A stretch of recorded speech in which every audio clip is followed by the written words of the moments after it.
CV3। आइए अब देखते हैं कि किसी थर्ड ऑर्डर मैट्रिक्स का डिटर्मिनेंट कैसे निकाला जाता है। फॉर एग्जाम्पल हमको एक मैट्रिक्स ए दिया गया है जिसमें कि ये 9 एलिमेंट्स हैं और इसका ऑर्डर 3x3 है। तो सबसे पहले हम एक्सपेंशन अलोंग रो R1 करेंगे। हमेशा एक्सपेंशन के लिए सबसे पहले कोई एक रो या कॉलम पिक कर लेना चाहिए। तो यहाँ पे हमने रो R1 को पिक किया है। तो आइए देखते हैं इसके अलोंग कैसे हमको डिटर्मिनेंट की वैल्यू निकालनी होगी। सबसे पहले हम first element of row R1 को पकड़ेंगे जो कि यहाँ पे है एलिमेंट A11। फिर हम इस एलिमेंट के रो और कॉलम्स को भूल जाएंगे, मतलब उनको हटा देंगे और जो बचेगा उसको हम एक नया डिटर्मिनेंट मांग लेंगे। मतलब कि यहाँ पे A22, A23, A32, A33 ये 4 एलिमेंट से एक नया डिटर्मिनेंट बना। हम इसकी वैल्यू निकालेंगे तो जो कि आ जाएगी A22 into A33 minus A23 into A32। अब इस डिटर्मिनेंट को हम मल्टीप्लाई करेंगे उस नंबर से जो हमने पहले बार चूज किया था, जो कि यहाँ पे था A11।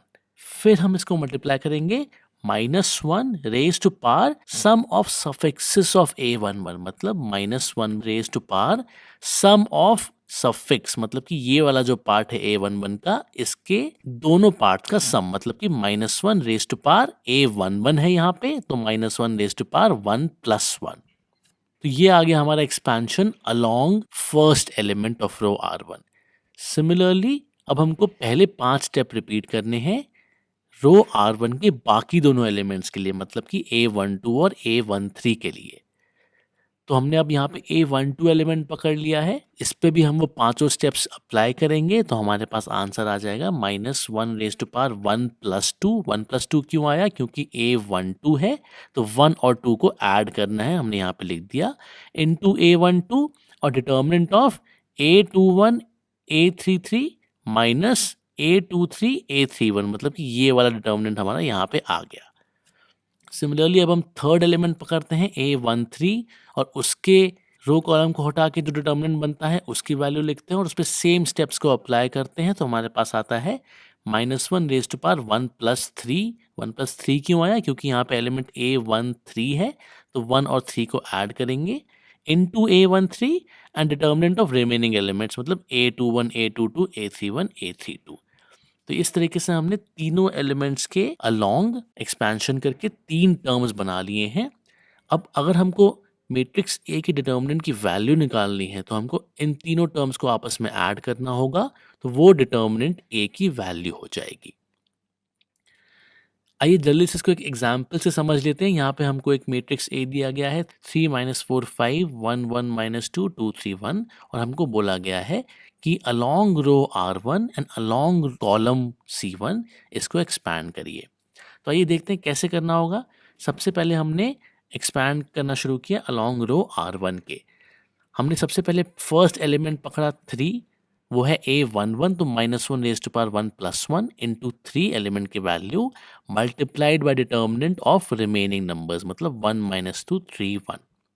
सिमिलरली हमने दूसरा एलिमेंट पकड़ा जो कि है A12, तो -1 raise to power 1 + 2 into element की value -4 multiplied by determinant of remaining numbers, मतलब 1 - 2 2 1। सिमिलरली हमने थर्ड एलिमेंट पकड़ा जो कि है A13, तो -1 raise to power 1 + 3 multiplied by element की value into determinant of remaining numbers. इसको जब हम सॉल्व करते हैं तो हमारे पास आंसर आता है 3 × 7 + 4 × 5 + 5 × 1, जिसका आंसर है 46। अब डिटर्मिनेंट को अगर हम रो के अलोंग एक्सपैंड करें या कॉलम के अलोंग एक्सपैंड करें उससे फ़र्क नहीं पड़ता है, जिस भी साइड एक्सपैंड करते हैं वैल्यू सेम आनी चाहिए। इसलिए अब हम कॉलम 1 के अलोंग एक्सपैंड करके देखेंगे कि डिटर्मिनेंट की वैल्यू क्या आती है। यहाँ पे फर्स्ट कॉलम है 3 1 2, हम सेम लॉजिक अप्लाई करेंगे तो हमारे पास वैल्यू आ जाती है 3 × 7 -1 × -19 + 2 × 3, जिसका आंसर आता है 46। तो यहाँ पे आपने देखा कि रो के अलोंग एक्सपैंड करें या कॉलम के अलोंग एक्सपैंड करें वैल्यू डिटर्मिनेंट की सेम ही आती है। तो एक जो कॉमन टर्म यहाँ पे एक्सपेंशन के दौरान हम फेस करते हैं वो आता है -1 raise to power sum of suffixes for an order 3 determinant.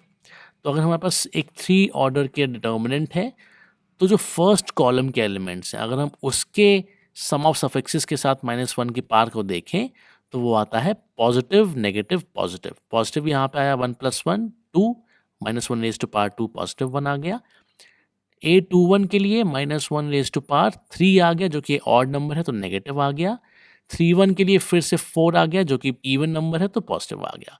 तो फर्स्ट कॉलम के लिए plus minus plus. Similarly second column को अगर देखें तो सेकंड कॉलम के लिए आता है प्लस माइनस प्लस फिर से, और थर्ड कॉलम के लिए आता है माइनस प्लस माइनस। तो आप इसको याद रख लें और ये याद रखें कि जिस एलिमेंट को आप पकड़ते हैं उसके लिए -1 raise to power sum of suffixes की वैल्यू पॉजिटिव होती है या नेगेटिव होती है। अगर आप ये याद रखेंगे तो आप डिटर्मिनेंट को जल्दी से एक्सपैंड कर पाएंगे।